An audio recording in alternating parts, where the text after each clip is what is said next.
보시겠습니다.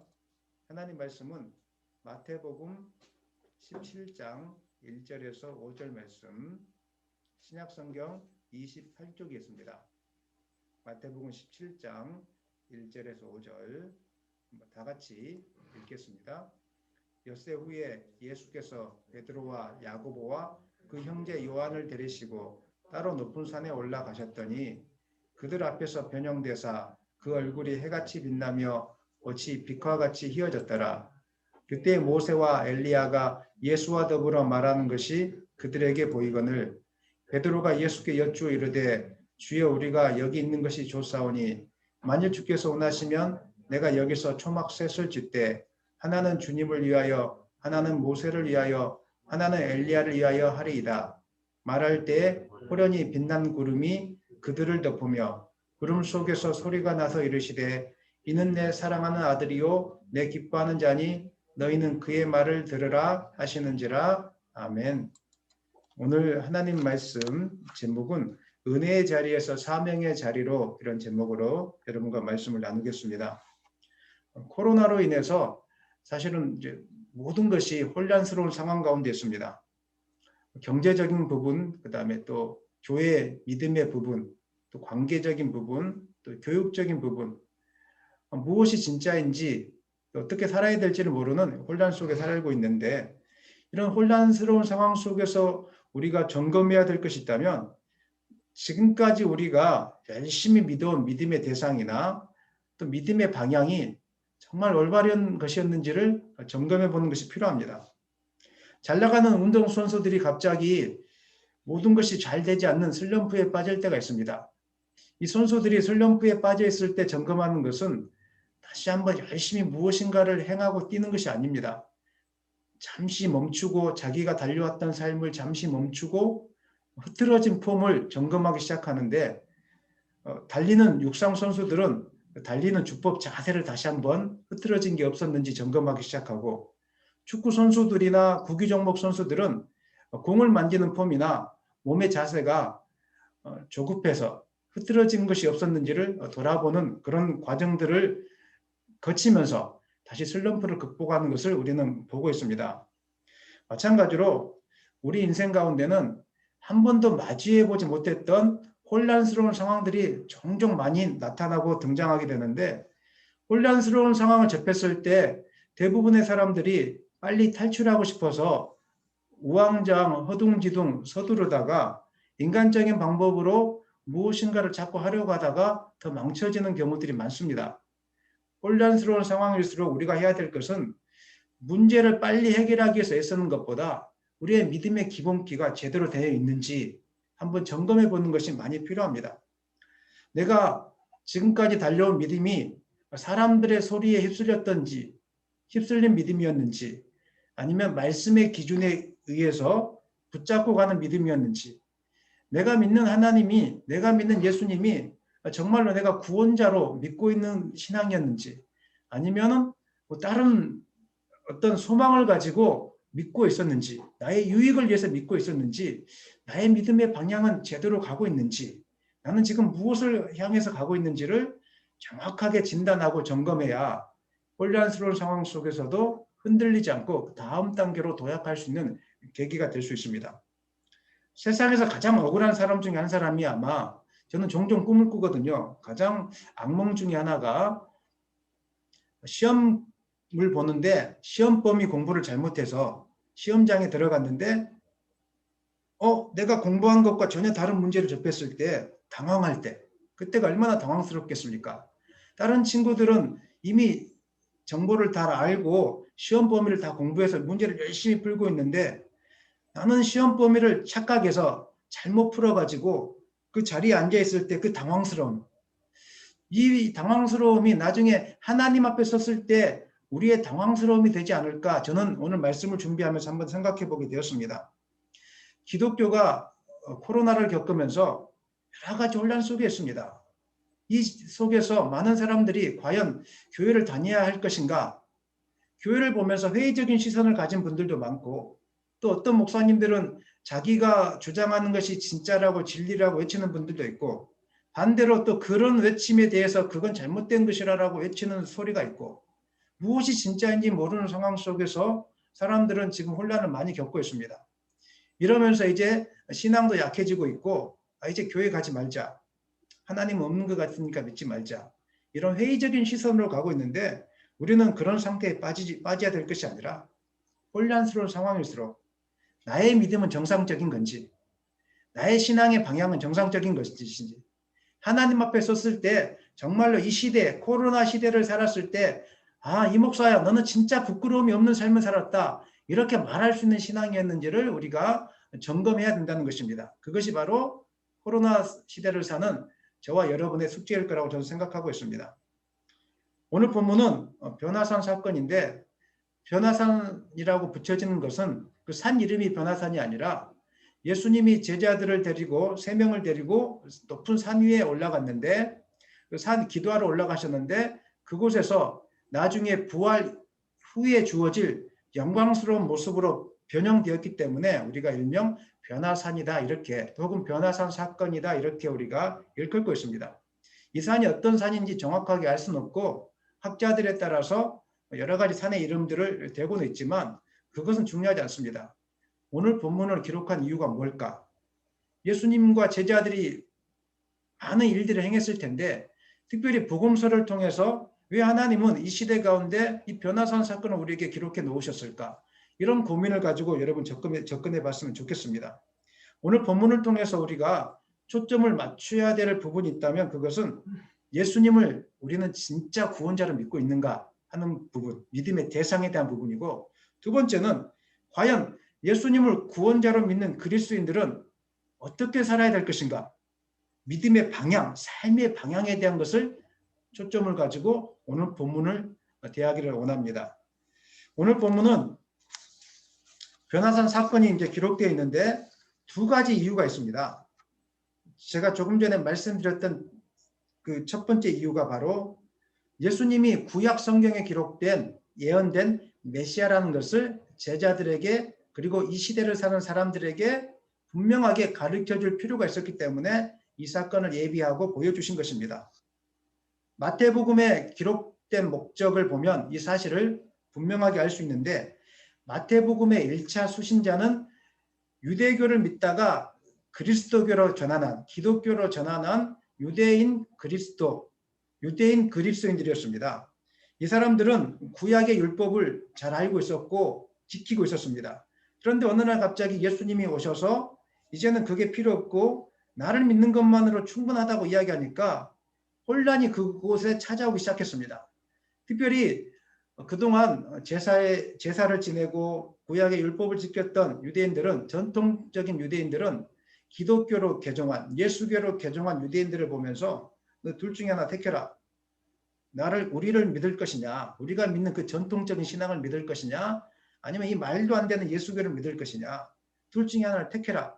이런 어떤 선택의 갈리낌 가운데에서 많은 핍박을 받기 시작했고, 예수교를 믿는 사람들은 따돌림을 당하는 시점이었습니다.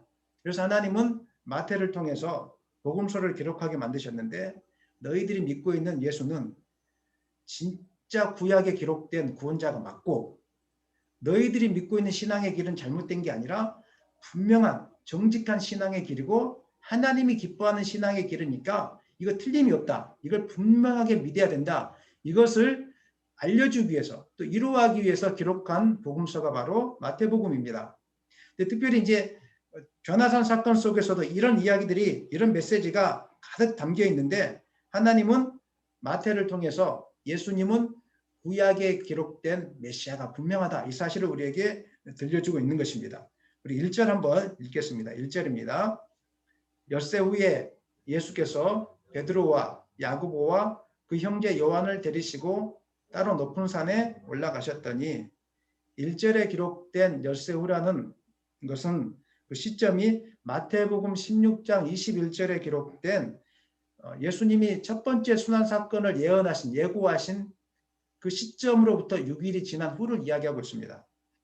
지금까지 예수님은 자신이 장로들과 서기관들에게 십자가에 못 박혀 죽을 것을 한 번도 이야기한 적이 없었습니다. 그런데 마태복음 16장에서 가이사랴 빌립보 지방에 있었을 때 이제 예수님은 비로소 자기 자신이 십자가 위에서 못 박혀 죽을 것을 말씀해 주셨습니다. 그러니까 갑자기 제자들이 혼란스러워지기 시작했습니다. 왜냐하면 그 당시 유대인들뿐만 아니라 제자들은 예수님이 고난의 종으로 온다는 것은 기억하지 못했습니다. 예수님을 생각할 때, 메시아를 생각할 때 구약에 예언된 메시아는 고난의 종이 아니라 영광의 종, 이 세상에서 사람들로 하여금 많은 문제들을 해결해 주고 또 사람들로 하여금 세상을 정복할 수 있도록 해주는 그 영광의 종으로 이 사람들은 기대하고 있었던 것입니다. 그런데 예수님이 갑자기 나는 고난의 종으로 왔다. 나는 십자가 위에서 죽을 것이다. 이렇게 이야기하니까 혼란이 찾아오기 시작한 것입니다. 베드로는 16장에서 주는 그리스도시요 살아계신 하나님의 아들이심을 내가 믿습니다. 분명하게 신앙 고백했음에도 불구하고 바로 그 뒤에 뭐라고 이야기하냐면 예수님이 나는 십자가에 못 박혀 죽을 것이다 이야기하니까 주님 그렇게 하지 마십시오. 그런 일은 절대로 일어나지 않을 것입니다. 흥분하면서 화를 내었다는 사실이 기록되어 있습니다. 왜 그랬을까? 베드로도 마찬가지로 유대인들의 메시아관과 똑같은 메시아관을 가지고 있었습니다. 내가 예수님 옆에 있으면서 제자들처럼 하나는 우편에 하나는 좌편에 앉아서 영광의 나라를 통치하는 그런 생각들, 주님과 영원히 부귀영화를 누리는 생각들을 하고 있었기 때문에 갑자기 예수님이 십자가에서 고난의 종으로 죽는다 이해가 안 돼서 그런 일이 없을 거니까 예수님은 영광 받으시려고 오셨기 때문에 그런 일 없을 거니까 여러분 예수님 그런 말 하지 마십시오 이렇게 말했던 것입니다. 세례 요한조차도 감옥에 갇혀 있었을 때 혼란이 찾아왔던 것을 우리는 알 수 있습니다. 제자들을 통해서 세례 요한의 제자들을 통해서 예수님에게 한번 물어보라고 이야기했습니다. 무엇을 물어보라고 이야기했습니까? 당신이 오실 메시아가 맞습니까? 예수님이라면 뭔가 힘있고 능력있게 로마 군사들을 제압하고 감옥에 갇혀있는 세례 요한도 좀 끄집어내주고 내가 지금 고난 속에 있고 혼란 속에 있으니까 좀 끄집어내주고 여러 가지 일이 안 되니까 직장도 연결시켜주고 농사도 잘 되게 만들어주고 해야 되는데 예수님을 믿는데 문제는 더 안 풀려지고 있고 나의 상황은 변화된 게 없고 늘 자꾸 혼란 가운데 빠져 있으니까 진짜 예수님이 메시아가 맞습니까? 우리가 기대하고 있던 그 예수님이 아닌 것 같은데 당신이 진짜 메시아가 맞습니까? 이런 의문을 가지고 혼란 속에 빠져 있었다는 것입니다. 우리가 예수님을 믿다가 혼란 속에 빠지고 마음이 흔들리는 것은 다름이 아니라 예수님이 어떤 분이신가에 대한 신앙 고백이 불분명하기 때문에 그렇습니다. 사람들마다 자기 예수님을 믿고 있지만 자기 나름대로의 형상을 가지고 예수님을 믿는 경우들이 많습니다. 그래서 실족하는 경우는 대부분 예수님이 나의 소원을 들어주지 않고 예수님을 믿는데 고난이 계속 반복되니까 이제 예수님은 없다 이렇게 쉽게 정의하고 떠나가는 경우들이 많습니다. 신앙 고백이 불분명하기 때문에. 그래서 예수님은 자신이 분명한 하나님의 아들이고 세상 죄를 지고 십자가 위에서 죽음을 당해야 될 고난의 종이신 것을 분명하게 확인시켜주기 위해서 제자들을 데리고 그것도 3명만 데리고 높은 산에 기도하러 올라가셨던 것입니다. 오늘은 본문에는 세 부분에서 예수님이 하나님의 아들이신 메시아이신 고난의 종인 것을 말씀하고 있는데 시간상 제가 두 부분만 우리가 한번 살펴볼 수 있도록 하겠습니다. 3절 말씀 읽겠습니다. 3절입니다. 그때에 모세와 엘리야가 예수와 더불어 말하는 것이 그들에게 보이거늘 모세와 엘리야 모세는 하나님께서 이스라엘에게 율법을 주시던 통로였습니다. 그래서 율법 그러면 율법의 대표자 그러면 모세였습니다. 엘리야는 선지자 중에서 가장 위대한 선지자로 알고 있는 유대인들이 알고 있는 사람이었습니다. 그래서 엘리야 그러면 가장 위대한 선지자 그러면 엘리야 이렇게 대표하는 사람이었습니다. 구약시대 당시 예수님 당시의 성경은 바로 모세를 대표하는 율법서와 그 다음에 엘리야를 대표하는 예언서로 구분되어 예언서가 존재했던 것이 바로 예수님 당시의 성경이었습니다. 오늘날처럼 구약과 신약이 이렇게 66권으로 엮어지진 않았었고 모세를 대표하는 율법서 엘리야를 대표하는 예언서가 성경으로 존재했던 시절이 바로 그런 시기였습니다. 예수님이 두 사람과 대화했다는 것은 구약 성경에 기록된 율법과 예언을 완성하기 위해서 오신 분이 바로 예수님이라는 것을 상징적으로 보여주는 사건인 것입니다. 모세가 엘리야와 더불어 어떤 대화를 나누었을까? 마태복음에는 기록되어 있지 않는데 마가복음, 누가복음 병행 구절을 살펴보면은 어떤 대화를 기록하고 있는지 나타나 있습니다. 누가복음 9장 30절로 31절 읽겠습니다. 문득 두 사람이 예수와 함께 말하니 이는 모세와 엘리야라. 영광 중에 나타나서 장차 예수께서 예루살렘에서 별세하실 것을 말할세. 모세와 엘리야와 더불어 영광 중에 말하고 있는데 장차 예수님께서 예루살렘에서 별세하실 것, 그러니까 십자가에 못 박히실 것을 말씀하고 있었다는 것입니다. 이것은 이사야서 53장에 기록된 앞으로 장차 메시아가 올 것인데 영광의 종이 아니라 고난의 종으로서 오실 메시아에 대한 예언을 지금 이야기하고 있는 것입니다. 집에 가셔서 이사야서 53장을 한번 읽어보시기 바랍니다. 이사야서 53장 잘하는 말씀만 우리 한 절만 이 시간에 읽겠습니다. 53장 5절입니다. 그가 찔림은 우리의 허물 때문이요 그가 상함은 우리의 죄악 때문이라. 그가 징계를 받음으로 우리는 평화를 누리고 그가 채찍에 맞음으로 우리는 나음을 받았도다. 그러니까 예수님께서 이 땅에 오신 것은 세상의 부귀영화를 누리기 위해서 아니면은 왕 같은 영광의 자리에 앉아서 세상을 통치하기 위해서 오신 것이 아니라 예수님이 이 땅에 오신 이유는 우리의 죄와 허물을 위해서 십자가에 못 박혀서 고난의 종으로 죽기 위해서 이 땅에 오셨다는 것을 이사야서에서는 말씀해 주고 있는 것이고 엘리야 선지자와 모세를 통하여 나눈 대화가 바로 이거였습니다.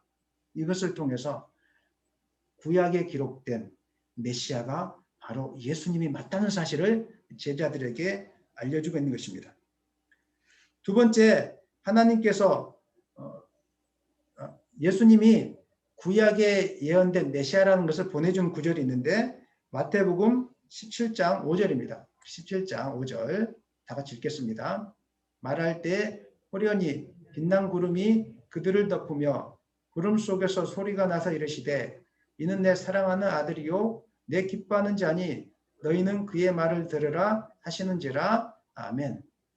이 말씀 어디서 했던 말씀인데 혹시 기억나십니까? 내 사랑하는 아들이요 내 기뻐하는 자라. 예수님께서 요단강에서 세례 요한에게 세례를 받으실 때 하늘로부터 음성이 들렸던 소리가 바로 이 소리였습니다. 세례 요한에게 세례 받으실 때 예수님은 하나님의 아들 되심을 분명하게 인정받으셨습니다. 그런데 사람들은 기억하지 못하고 있으니까 또 한 번 더 변화산 사건을 통해서 예수님이 하나님 아들 되심을 하나님의 분명한 음성을 통해서 확증시켜 주셨다는 것입니다. 하나님께서 예수님이 메시아라는 것을 확증시켜 준 이 사건보다 더 분명한 확증이 어디 있겠습니까? 더 분명한 증언이 어디 있겠습니까? 하지만 이후에 예수님의 제자들은 이후에도 이 사실에 대한 믿음이 흔들렸습니다. 사실은 믿어지지 않았습니다. 우리도 아는 것처럼 예수님이 구원자입니다. 예수님을 믿으면 하나님의 백성이 됩니다. 하나님의 자녀가 됩니다. 예수님을 믿으면 구원받습니다. 이 이야기를 해줄 때 얼마나 많은 사람들이 이것을 믿고 받아들입니까? 참 믿지 않습니다. 지금 고난당하고 있는 분들에게 다른 거 하지 마시고 우리의 구원자 되신 예수님을 의지하고 믿고 기도 자리에 한번 나와 보십시오 하면은 사람들은 끄떡끄떡하지만 또 돌아서면 또 잊어버립니다. 그렇게 살면 안 됩니다. 그렇게 살아서는 안 됩니다. 수없이 이야기해 주지만 사람들은 실제로 예수님을 믿는 경우가 많이 드뭅니다. 제자들은 고난의 종으로 오신 예수님에 대해서 확신하지 않았기 때문에 나중에 예수님이 십자가에 못 박히시기 위해 로마 군병들에게 잡혀가실 때 도망가 버렸습니다. 고난의 종으로 오신 분이 맞다면 도망가지 않았을 겁니다. 그리고 예수님을 따라가는 것이 고난을 당할지라도 이게 분명한 진리이고 하나님의 뜻이라는 것을 알았다면 제자들은 도망가지 않았을 것입니다. 그러나 여전히 메시아는 영광의 종으로, 메시아는 내 인생의 모든 문제를 해결해 주는 분으로 메시아는 나를 높여주는 분으로 이렇게 알고 있었기 때문에 제자들은 어려움 속에서 주님을 버리고 도망갔던 것입니다. 그러므로 우리가 혼란스러운 상황이 찾아올수록 매일 점검해야 될 것이 있다면 그것은 바로 믿음의 기본기 혹은 믿음의 폼입니다. 과연 내가 믿는 예수님을 나는 어떤 신앙 고백으로 나가고 있는가? 나는 예수님을 왜 믿고 있는가? 나는 진짜로 예수님이 나의 구원자 되심을 확신하고 있는가? 예수님에 대한 신앙 고백이 불분명할 때 우리는 혼란 가운데 빠질 수밖에 없는 것입니다. 어떤 분들은 알라딘의 램프처럼 예수님을 믿는 분들이 있습니다. 그래서 예수님 믿다가 기도가 빨리 응답되지 않고 삶의 고난만 가중되어지면 이제 예수님 없다고, 이제 예수님 안 믿겠다고 떠나가는 분들이 있습니다. 또 어떤 분들은 예수님을 생각할 때 늘 사단을 쫓고 귀신을 쫓는 같은 말이지만 그런 어떤 영적인 싸움에서 승리를 주는 분으로만 기억하고 있습니다. 물론 맞지만 그게 전부는 아니거든요. 그래서 이분들은 만날 때마다 사탄아 물러가랍니다. 목사님 설교를 들을 때도 목사님이 영적으로 깨어있는가 안 깨어있는가 이런 것만 자꾸 분석하려고 하고 뭔가 문제가 어려운 일이 생기면 사탄이 그런 거라고 늘 사탄과 연결시켜 가는 것이 바로 이분들의 특징입니다. 얼마나 어렵고 불편하겠습니까? 또 어떤 분들은 예수님 믿고 나면 우리 남편이, 우리 자녀가 한 번에 변화될 거라고 생각합니다. 예수님이 마치 사람한테 다 개입해서 그 사람을 완전히 뒤집어 놓을 거라고 생각합니다. 인격적으로 오랫동안 기다려주시고 참아주시고 또 우리의 자유의지가 있고 이걸 생각하지 않고 믿기만 하면 뭔가가 나타날 거라고. 그런데 열심히 믿었는데 술 먹는 남편이 더 술을 많이 먹기 시작하고 열심히 믿었는데 망나니 같은 자녀들이 더 망나니처럼 되어지면 예수님 믿는 게 다 헛거네 이렇게 하면서 떠나가는 경우들이 있습니다. 왜 그렇습니까? 이 모든 부분들이 예수님에 대한 신앙 고백이 지금 어긋나 있기 때문에 그런 것입니다. 믿음의 기본기, 믿음의 폼이 완전히 흔들려져 있기 때문에 지금 혼란이 찾아오고 어려움이 찾아오면은 금세 식어지는 것이 바로 믿음의 기본기가 약한 사람들의 특징이라는 것입니다. 그러므로 우리는 왜 우리가 예수님을 믿는지, 예수님이 누구신지, 예수님이 이 땅에 왜 오셨는지, 왜 우리가 예수님을 믿어야 하는지 이런 부분에 대해서 여러분 분명한 믿음의 고백이 있기를 소망합니다. 사랑하는 여러분, 예수님이 우리의 구원자와 우리 죄를 위하여 이 땅에 오신 하나님의 아들이심을 믿습니까? 아멘입니까? 분명해지셔야 됩니다. 예배 시간에 우리가 사도신경을 고백하지 않습니까? 사도신경 어떻게 시작합니까? 앞부분 한번 같이 읊어볼까요? 전능하사 천지를 만드신 하나님 아버지를 내가 믿사오며 그 다음에 그 외아들 우리 주 예수 그리스도를 믿사오니 그분은 어떻게 나타났습니까? 이는 성령으로. 그래서 사도신경은 우리의 믿음의 대상이 누구인지를 분명하게 고백하게 만들어주고 인식하게 만들어주는 신앙 고백입니다. 예배 시간에 사도신경을 고백하는 것은 삐뚤어진 믿음이나 잘못된 믿음의 대상을 가지고 예배하는 것이 아니라 우리가 믿는 믿음의 대상이 바로 이런 분이니까 이런 분을 정확하게 알고 우리가 이런 분을 향하여 정직하게 예배해야 된다는 것을 자꾸 머릿속에 각인시키기 위해서 우리가 사도신경으로 신앙 고백을 하고 시작하는 겁니다. 예배하는데 어떤 분들은 알라딘의 램프처럼 예배하고 있고 어떤 분은 귀신을 쫓는 것만 예배하고 있고 어떤 분들은 내 자녀를 어떻게 당장 바꿔줄 거로만 예배하고 있으니까 예배가 얼마나 난잡하겠습니까? 그게 아니라 정직한 나의 구원자 되신 하나님, 나의 모든 것 되신 그 하나님께 내가 오늘 예배합니다. 이 고백이 분명할 때 예배 가운데 감격이 우리 가운데 있어지게 되는 것입니다. 다시 한번 묻겠습니다. 사랑하는 여러분, 예수님이 우리의 구원자요 우리 죄를 위하여 이 땅에 오신 하나님의 아들 되심을 믿으십니까? 아멘. 우리가 예수님을 믿을 때 우리를 묶고 있던 죄의 문제가 해결되고 사단의 종노릇하던 삶에서 자유케 될 것을 믿으십니까? 뿐만 아니라 예수님을 통해서 장차 주어질 부활의 영광에 참여하게 될 것을 믿으십니까? 그리고 예수님은 지금도 우리와 함께 계시고 우리를 지켜보고 계시고 우리의 삶 가운데 간섭하는 분이시라는 것을 믿으십니까? 아멘. 이 사실이 분명하다면 우리는 이 세상에 살 때 조금 가졌다고 교만하지 않을 것이고 조금 가지지 못했다고 해서 우리가 억울해하지 않을 것입니다. 그리고 인생의 모든 것이 주님께 달려있다는 것을 아는 사람이라면 어려운 문제 앞에서 당황하거나 원망하거나 회의감에 빠져서 좌절하거나 낭망하지 않을 것입니다. 그 속에서 주신 이도 여호와시오 취하신 이도 여호와시오니 여호와의 이름이 찬송을 받으실지어다 이렇게 주님을 고백하며 찬양하게 될 것입니다. 그리고 예배하고 기도하는 일들을 소홀히 하지 않을 것입니다. 주님이 나의 구원자고 나를 위해서 십자가에 못 박히신 고난의 종인 것을 아는데 우리가 어떻게 예배를 소홀하게 드릴 수 있겠습니까? 우리가 어떻게 기도하는 것을 멈출 수 있겠습니까? 그분이 나의 만왕의 왕이 되시고 나의 영원한 구주가 되시는데 어떻게 우리가 함부로 예배할 수 있겠느냐 이 말입니다. 예배의 자세, 기도의 자세가 완전히 달라지게 될 것입니다. 그리고 우리가 이 땅을 살아가면서 잘 먹고 잘 사는 일에 목숨 걸지 않을 것입니다. 천국을 소망하며 부활을 소망하며 괜찮다. 이 이후에 주어질 약속을 바라보며 우리는 인내 가운데 소망 가운데 나아가게 될 것입니다. 사실 교회의 문제, 인생의 문제를 사람들은 여러 가지 부분에서 찾고 있습니다. 하지만 교회의 문제나 인생의 문제의 실제적인 근원은 예수님이 안 믿어지기 때문에 생기는 경우들이 많습니다.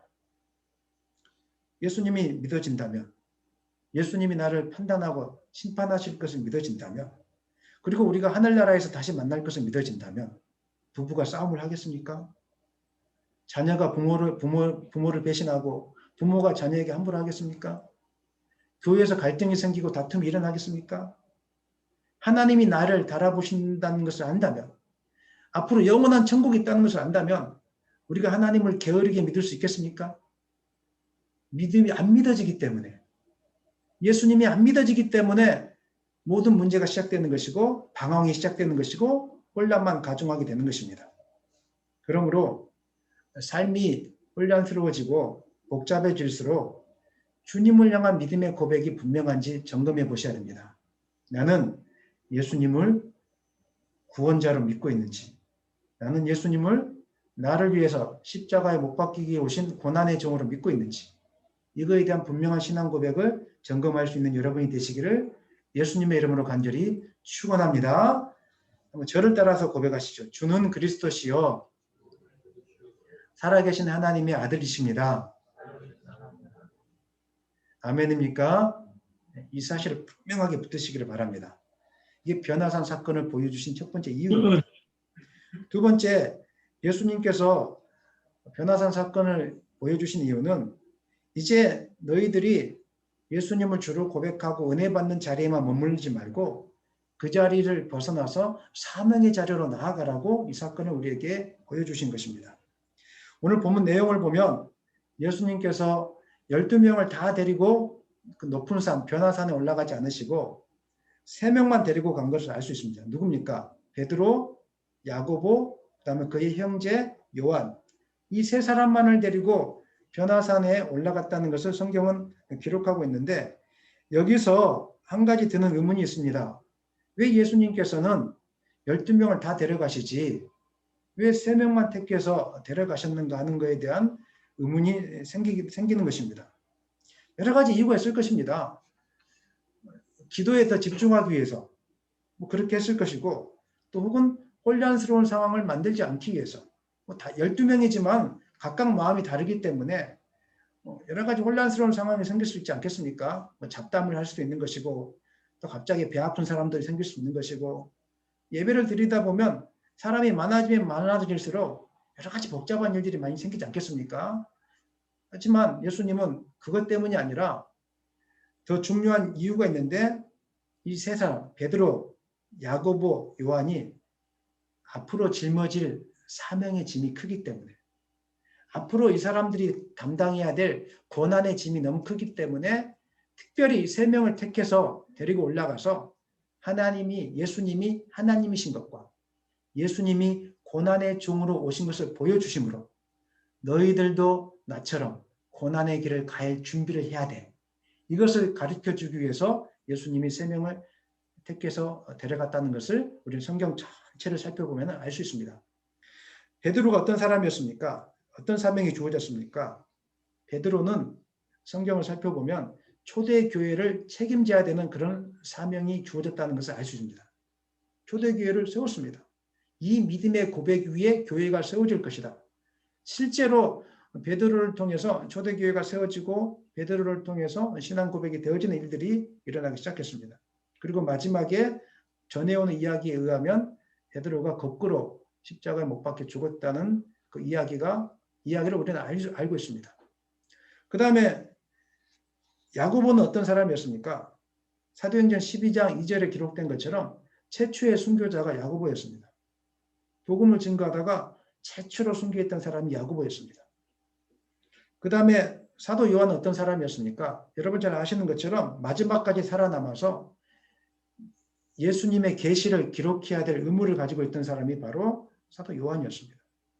이 중요한 사명을 예수님은 감당해야 될 것을 알고 있었고 이 사명을 감당하기 위해서는 예수님이 지셨던 그 십자가 고난의 길을 가야 될 것을 너무 잘 알고 있었기 때문에 특별히 세 명을 택해서 은혜의 자리, 영광의 자리에 데리고 예수님이 가셨던 것입니다.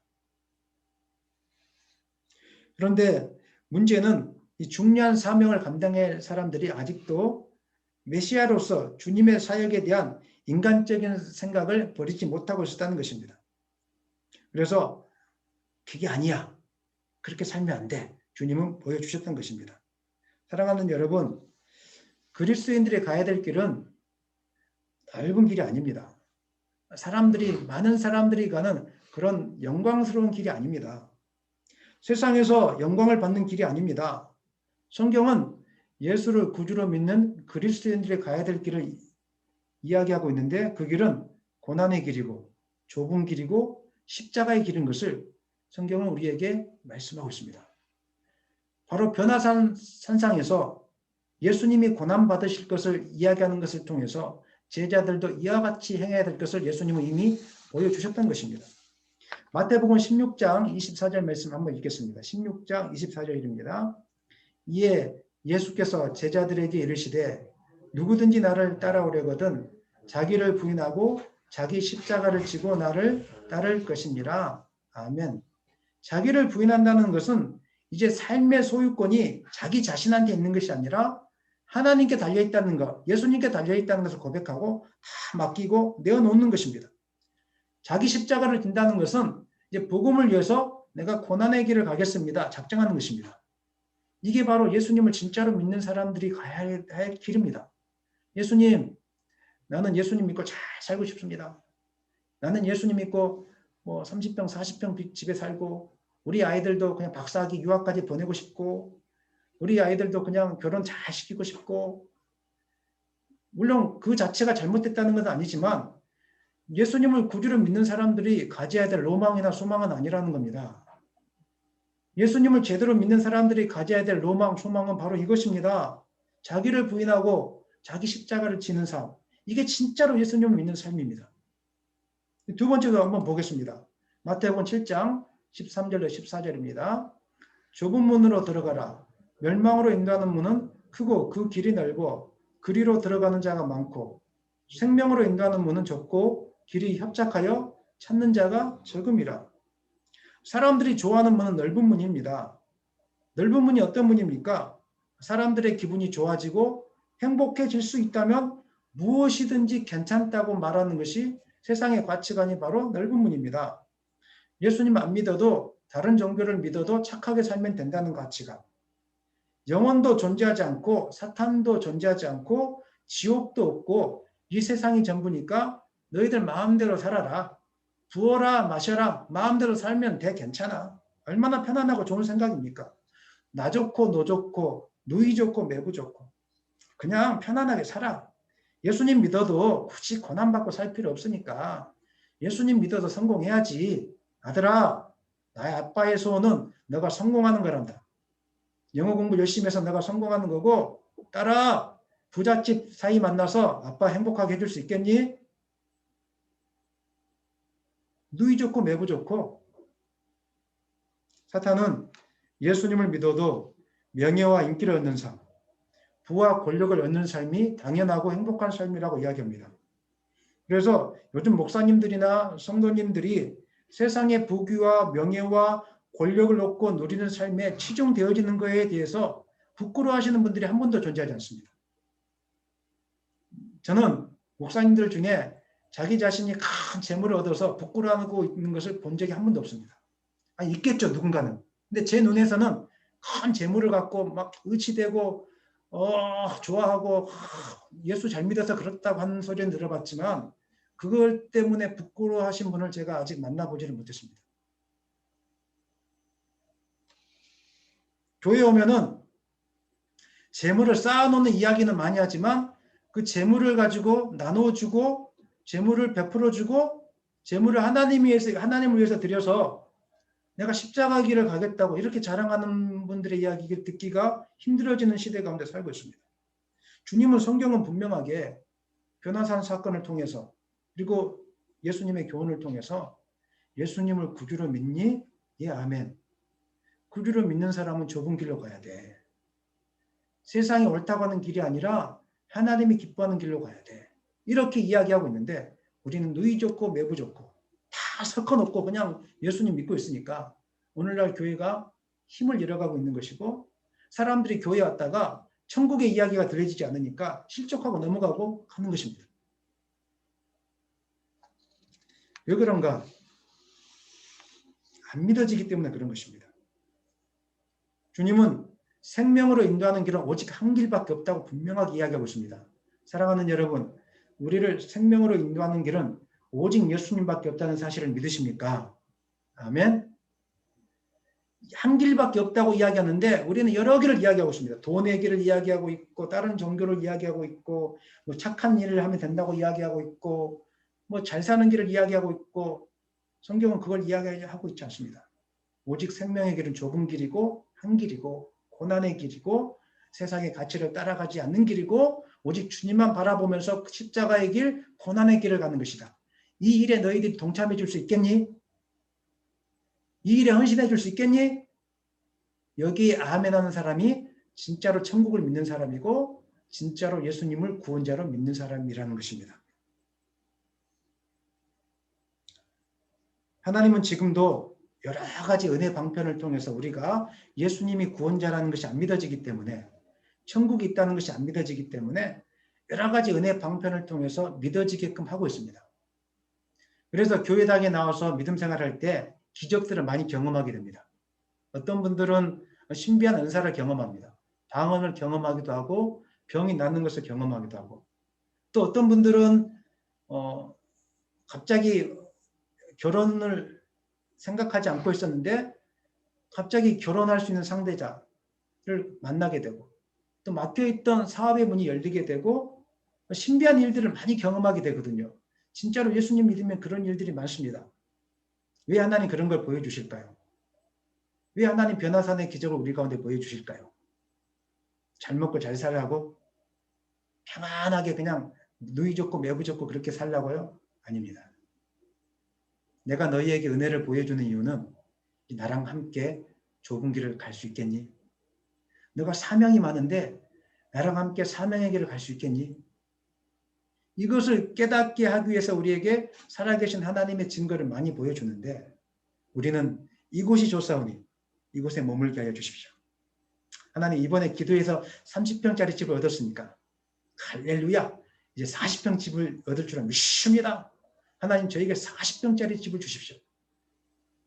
이제 우리 아이가 장가가고 결혼을 하게 됐으니까 다음에는 좋은 아들, 딸들을 놓고 살게 해주시고 더 승진도 하고 이렇게 해주십시오.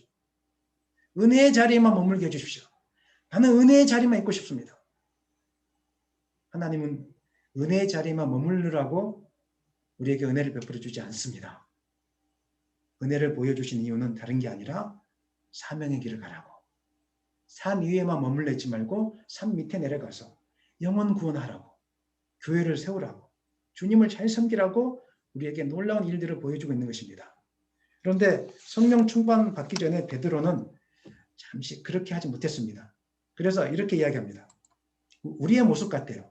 17장 4절 말씀 읽겠습니다.